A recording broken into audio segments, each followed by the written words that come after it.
La Siesta del Martes by Gabriel Garcia Marquez. The train emerged from the quivering tunnel of sandy rocks, began to cross the symmetrical, interminable banana plantations, and the air became humid, and they couldn't feel the sea breeze anymore. The stifling blast of smoke came in the car window. On the narrow road, parallel to the railway, there were ox carts loaded with green bunches of bananas. Beyond the road, in uncultivated spaces, set at odd intervals, there were offices with electric fans, red brick buildings, and residences with chairs and little white tables on the terraces among dusty palm trees and rose bushes. It was 11 in the morning, and the heat had not yet begun. "You'd better close the window," the woman said. "Your hair will get full of soot." The girl tried to, but the shade wouldn't move because of the rust. They were the only passengers in the lone, third-class car. Since the smoke of the locomotive kept coming through the window, the girl left her seat and put down the only things they had with them: a plastic sack with some things to eat and a bouquet of flowers wrapped in newspaper. She sat on the opposite seat, away from the window, facing her mother. They were both in severe and poor morning clothes. The girl was 12 years old, and it was the first time she'd ever been on a train. The woman seemed too old to be her mother, because of the blue veins on her eyelids and the small, soft, and shapeless body in a dress cut like a cassock. She was riding with her spinal column braced firmly against the back of the seat, and held a peeling patent leather handbag in her lap with both hands. She bore the conscientious serenity of someone accustomed to poverty. By 12, the heat had begun. The train stopped for 10 minutes to take on water at a station where there was no town. Outside, in the mysterious silence of the plantations, the shadows seemed clean. But the still air inside the car smelled like untanned leather. The train did not pick up speed. It stopped at 2 identical towns with wooden houses painted bright colors. The woman's head nodded and she sank into sleep. The girl took off her shoes. Then she went to the washroom to put the bouquet of flowers in some water. When she came back to her seat, her mother was waiting to eat. She gave her a piece of cheese, half a cornmeal pancake, and a cookie, and took an equal portion out of the plastic sack for herself. While they ate, the train crossed an iron bridge very slowly and passed a town just like the ones before, except that in this one there was a crowd in the plaza. A band was playing a lively tune under the oppressive sun. At the other side of town, the plantations ended in a plain, which was cracked from the drought. The woman stopped eating. "Put on your shoes," she said. The girl looked outside. She saw nothing but the deserted plain, where the train began to pick up speed again. But she put the last piece of cookie into the sack and quickly put on her shoes. The woman gave her a comb. "Comb your hair," she said. The train whistle began to blow while the girl was combing her hair. The woman dried the sweat from her neck and wiped the oil from her face with her fingers. When the girl stopped combing, the train was passing the outlying houses of a town, larger but sadder than the earlier ones. "If you feel like doing anything, do it now," said the woman. "Later, don't take a drink, anywhere, even if you're dying of thirst. Above all, no crying." The girl nodded her head. A dry, burning wind came in the window, together with the locomotive's whistle and the clatter of the old cars. The woman folded the plastic bag with the rest of the food and put it in the handbag. For a moment, a complete picture of the town on that bright August Tuesday shone in the window. The girl wrapped the flowers in the soaking wet newspapers, moved a little further away from the window, and stared at her mother. She received a pleasant expression in return. The train began to whistle and slowed down. A moment later it stopped. There was no one at the station. On the other side of the street, on the sidewalk shaded by the almond trees, only the pool hall was open. The town was floating in the heat. The woman and the girl got off the train and crossed the abandoned station. The tiles split apart by the grass growing up between, and over to the shady side of the street. It was almost 2. At that hour, weighted down by the drowsiness, the town was taking a siesta. The stores, the town offices, the public school were closed at 11, and didn't reopen until a little before 4, when the train went back. Only the hotel across from the station, with its bar and pool hall, and the telegraph office at one side of the plaza stayed open. The houses, most of them built on the banana company's model, had their doors locked from the inside and their blinds drawn. In some of them, it was so hot that the residents ate lunch in the patio. Others leaned a chair against the wall in the shade of the almond trees and took their siesta right out in the street. Keeping to the protective shade of the almond trees, the woman and the girl entered the town without disturbing the siesta. They went directly to the parish house. The woman scratched the metal grating on the door with her fingernail, waiting a moment, and scratched again. An electric fan was humming inside. They did not hear the steps. They hardly heard the slight creaking of a door, and immediately a cautious voice, right next to the metal grating. "Who is it?" The woman tried to see through the grating. "I need the priest," she said. "He's sleeping now." "It's an emergency," the woman insisted. Her voice showed a calm determination. The door was opened a little way. Noiselessly, and a plump, older woman appeared, with very pale skin and hair the color of iron. Her eyes seemed too small behind her thick eyeglasses. "Come in," she said, and opened the door all the way. They entered a room permeated with an old smell of flowers. The woman of the house led them to a wooden bench and signaled them to sit down.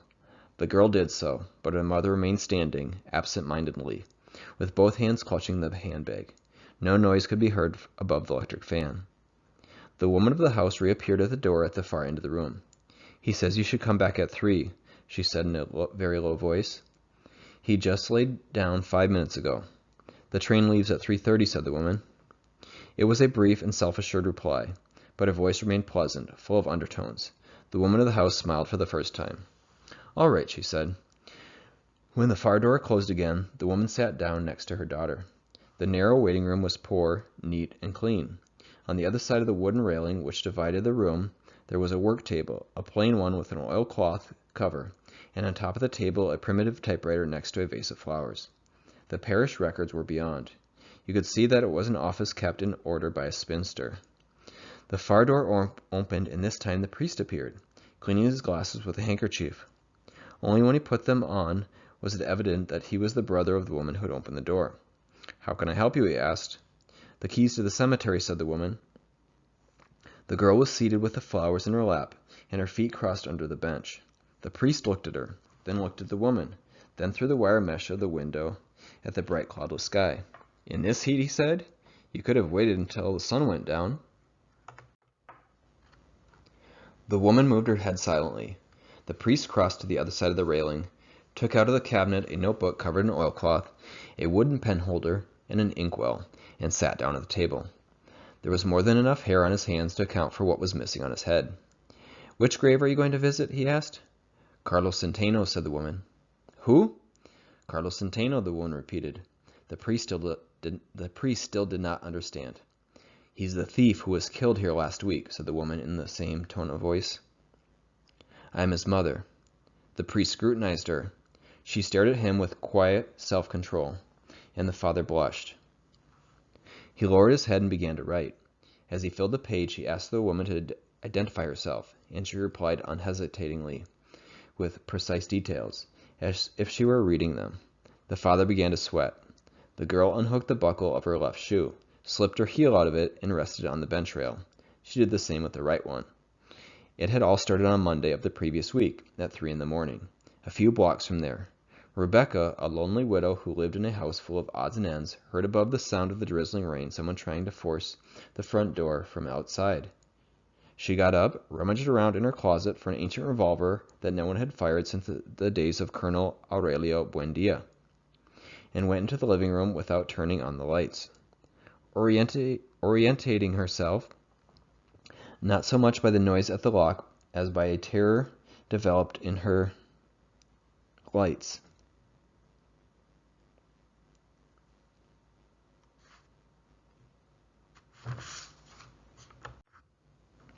Orientating herself not so much by the noise of the lock as by a terror developed in her by 28 years of loneliness. She fixed in her imagination not only the spot where the door was, but also the exact height of the lock. She clutched the weapon with both hands, closed her eyes, and squeezed the trigger. It was the first time in her life that she had fired a gun. Immediately after the explosion, she could hear nothing except the murmur of the drizzle on the galvanized roof. Then she heard a little metallic bump on the cement porch, in a very low voice, pleasant but terribly exhausted. "Ah, Mother." The man they found dead in front of the house in the morning, his nose blown to bits, wore a flannel shirt with colored stripes. everyday pants with a rope for a belt, and was barefoot. No one in town knew him. So his name was Carlos Centeno, murmured the father when he finished writing. Centeno Ayala, said the woman. He was my only boy. The priest went back to the cabinet. 2 big rusty keys hung on the inside of the door. The girl imagined as her mother had when she was a girl, and as the priest himself must have imagined at some time, that they were St. Peter's keys. He took them down, put them on the open notebook on the railing, and pointed with his forefinger to a place on the page he had just written, looking at the woman. Sign here. The woman scribbled her name, holding the handbag under her arm. The girl picked up the flowers, came to the railing, shuffling her feet, and watched her mother attentively. The priest sighed. Didn't you ever try to get him on the right track? The woman answered when she finished signing. He was a very good man. The priest looked first at the woman and then at the girl, and realized with a kind of pious amazement that they were not about to cry. The woman continued in the same tone. I told him never to steal anything that anyone needed to eat, and he minded me. On the other hand, before, when he used to box, he used to spend 3 days in bed, exhausted from being punched. All his teeth had to be pulled out, interrupted the girl. That's right, the woman agreed. Every mouthful I ate those days tasted the beatings my son got on Saturday nights. God's will is inscrutable, said the father, but he said it without much conviction, partly because experience had made him a little skeptical, and partly because of the heat. He suggested that they cover their heads to guard against sunstroke. Yawning, and now almost completely asleep, he gave them instructions about how to find Carlos Centeno's grave. When they came back, they didn't have to knock. They should put the key under the door, and in the same place. If they could, they should put an offering for the church. The woman listened to his directions with great attention, but thanked him without smiling. The father had noticed that there was someone looking inside, his nose pressed against the metal grating. Even before he opened the door to the street, outside there was a group of children. When the door was opened wide, the children scattered. Ordinarily at that hour there was no one in the street. Now there were not only children, there were groups of people under the almond trees. The father scanned the street swimming in the heat, and then he understood. Softly, he closed the door again. Wait a moment, he said without looking at the woman. His sister appeared at the far door with a black jacket over his nightshirt, and her hair down over her shoulders. She looked silently at the father. What was it, he asked. The people have noticed, murmured his sister. You'd better go out by the door to the patio, said the father. It's the same there, said his sister. Everybody's in the windows. The woman seemed not to have understood until then. She tried to look into the street through the metal grating. Then she took the bouquet of flowers from the girl and began to move toward the door. The girl followed her. Wait until the sun goes down, said the father. You'll melt, said his sister, motionless at the back of the room. Wait, and I'll lend you a parasol.